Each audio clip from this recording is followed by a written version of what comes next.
Good morning from here. We are friends and good people of the Most High. Good afternoon, good evening, in any part of the world we are listening to.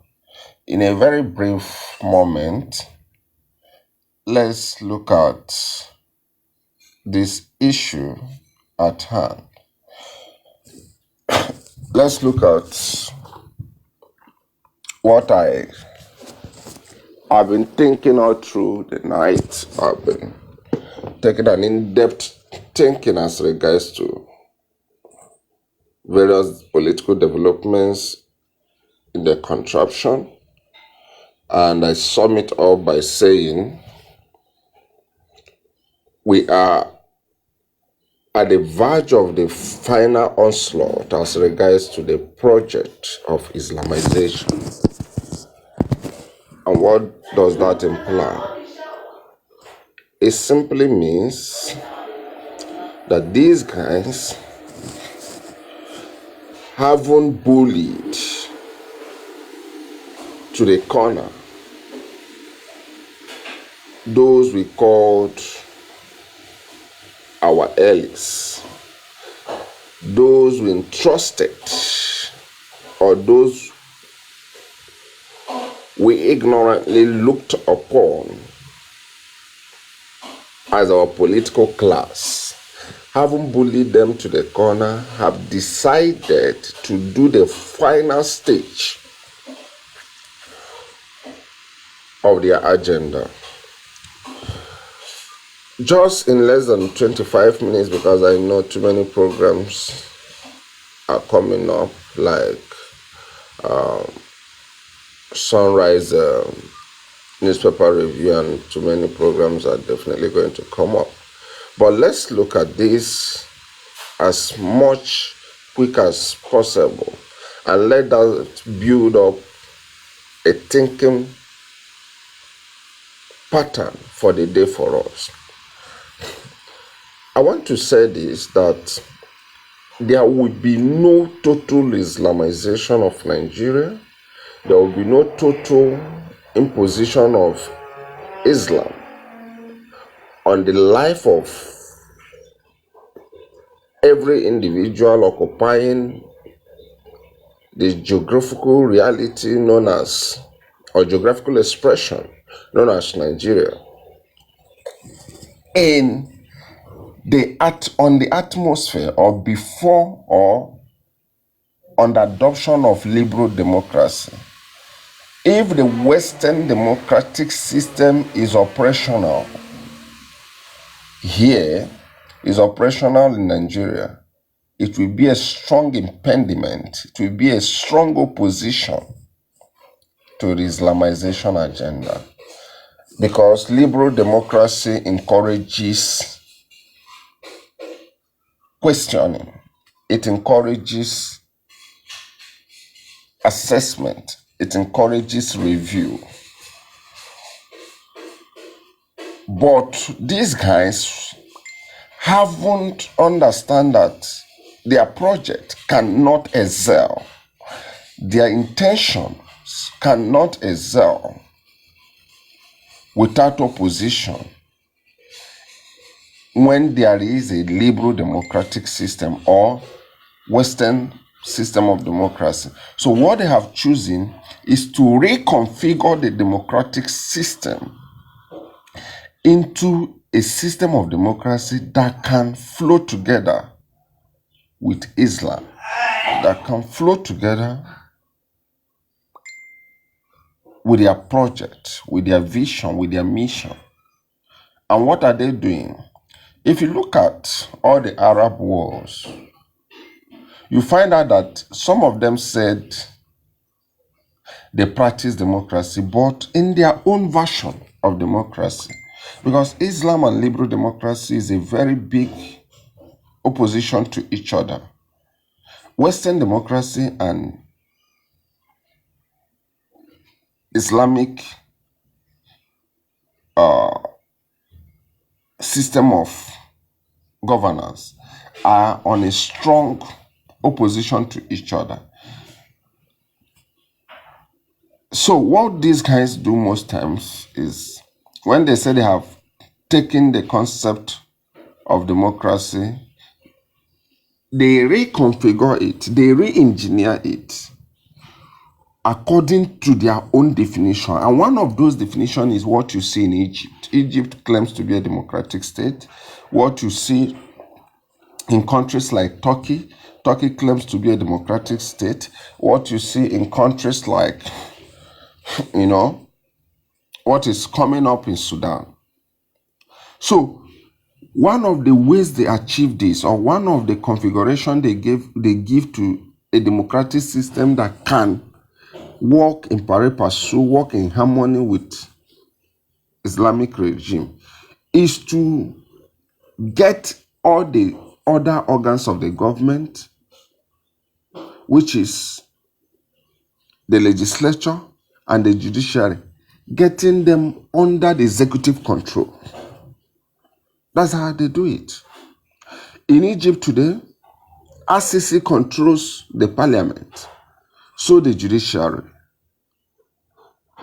Does Egypt have democracy? Yes, they have democracy. How does it work? Every time they want to go for election, whether you like it or not, because the executive has fused the legislature, the parliament, fused, mocked together the judiciary. Every time you see them endorsing the re-election of whosoever is in charge of the executive. And that applies to what is obtainable in Turkey.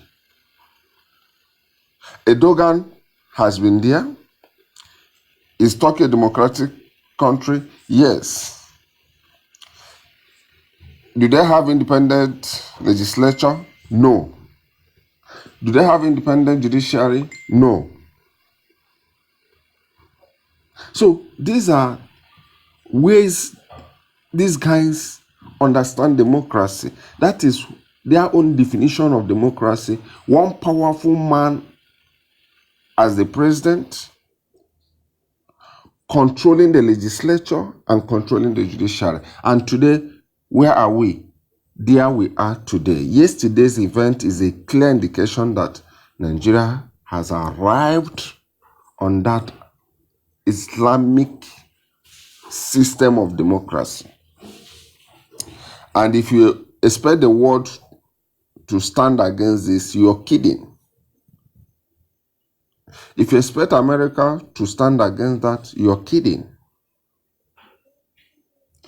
Because they understand that until they succeed in destroying independence, then the independent of various organs of government, then it will be easy for them to make laws, initiate any Islamic law within the constitution, turn the constitution upside down, destroy the constitution, and import or smuggle in Islamic states, Islamic constitution. So these are areas they are working. They need to take charge of the legislature so that they legislate what is favorable to Islam.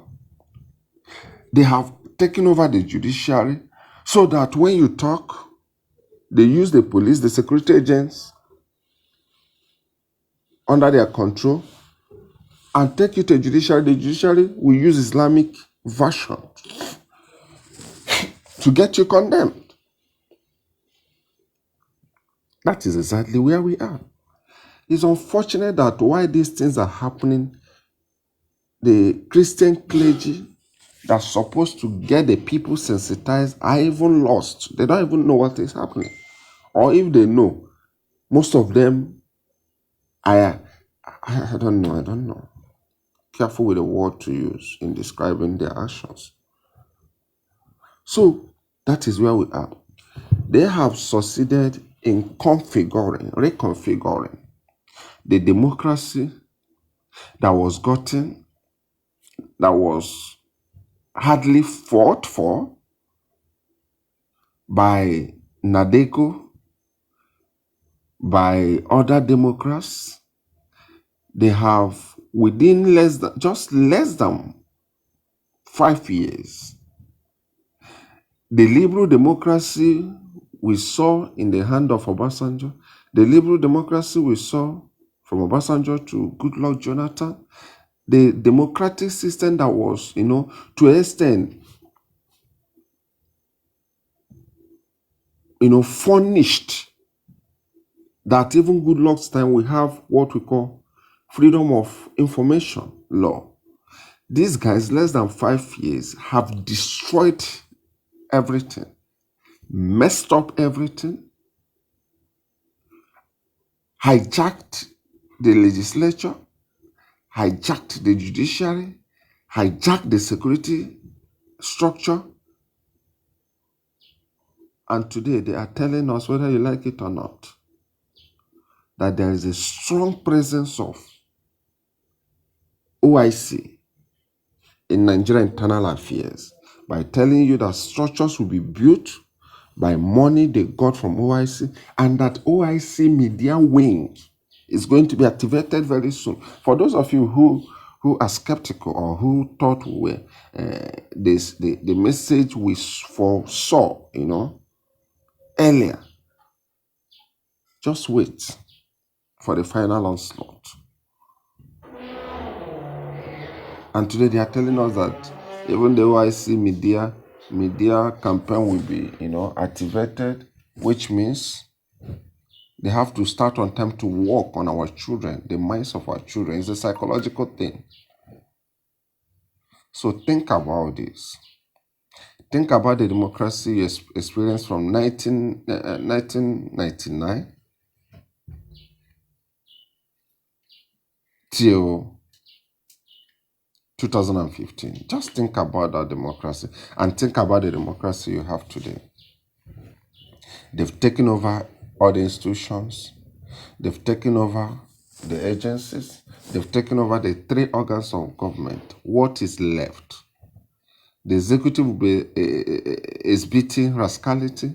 The legislature will be legislating favorable laws to Islam. And of course, the man heading judiciary is a guru, is a scholar on Islamic law.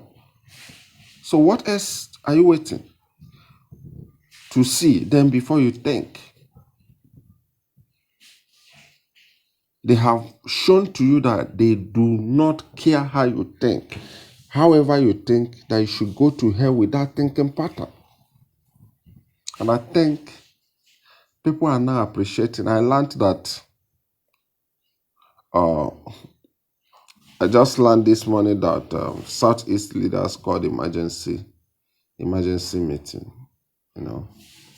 and to me, they're just wasting their time. All they need is to make an open support of IPOB and allow the battle to be fought.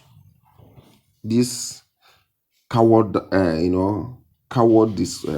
display and all the rest of them does not hold any water.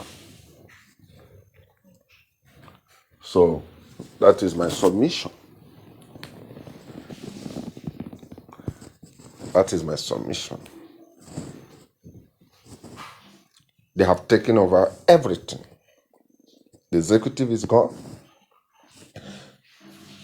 The judiciary hijacked, and the legislature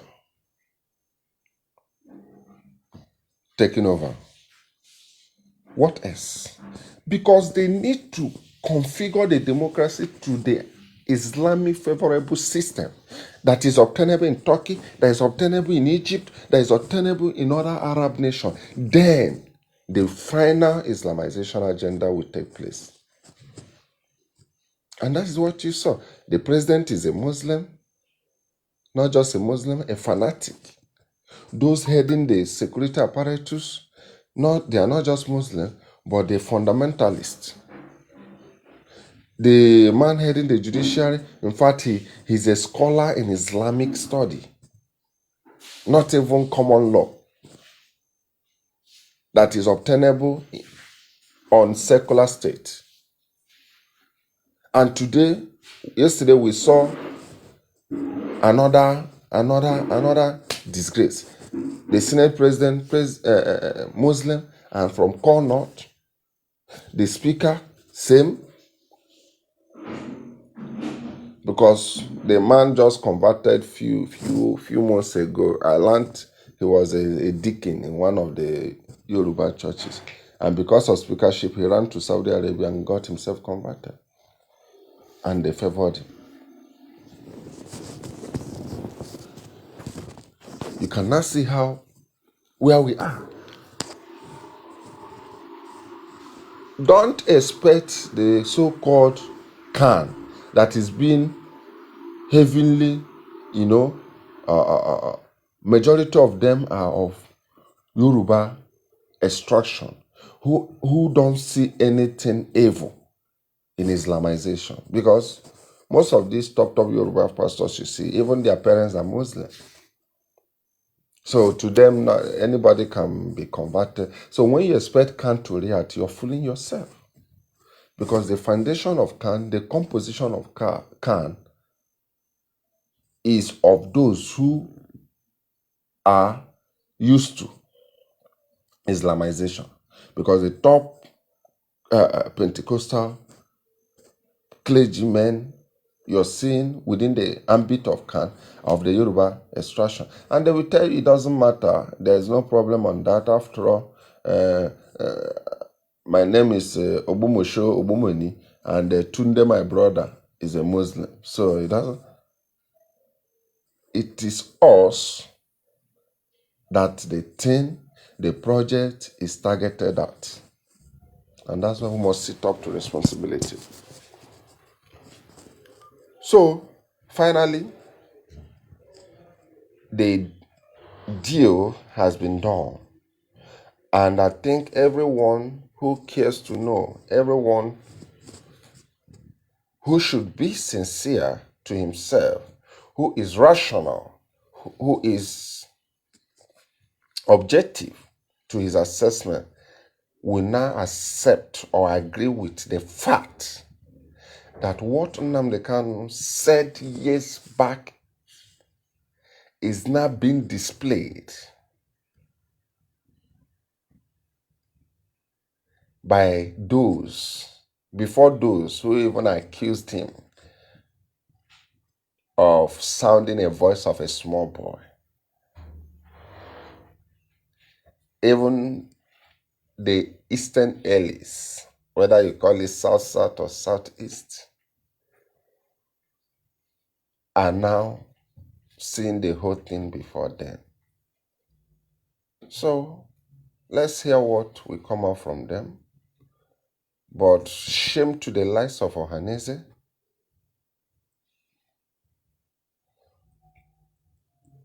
that stood against our freedom, and today they are enjoying the extreme part of exclusion. I wondered what press statement from Ohaneze will look like. Haven't stood against the collective will of the people for total emancipation of the people from the shackle of British war's political chemistry. And today, they have been proven of not needed.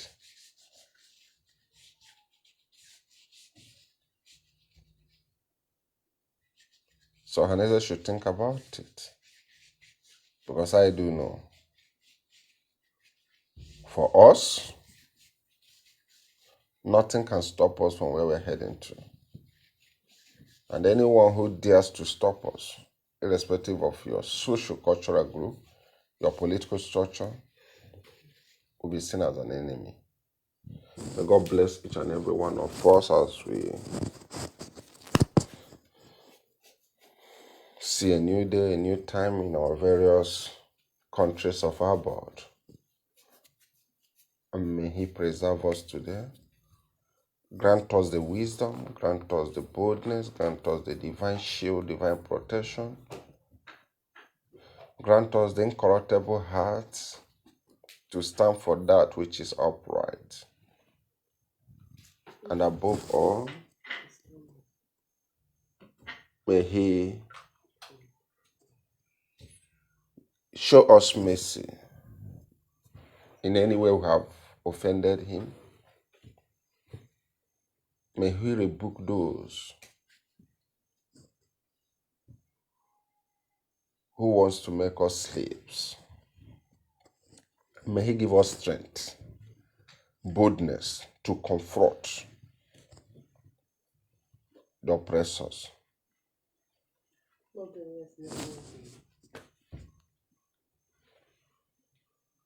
And may he preserve our leader, preserve the project, and preserve each and every one of us. Thank you, and from here I said good morning.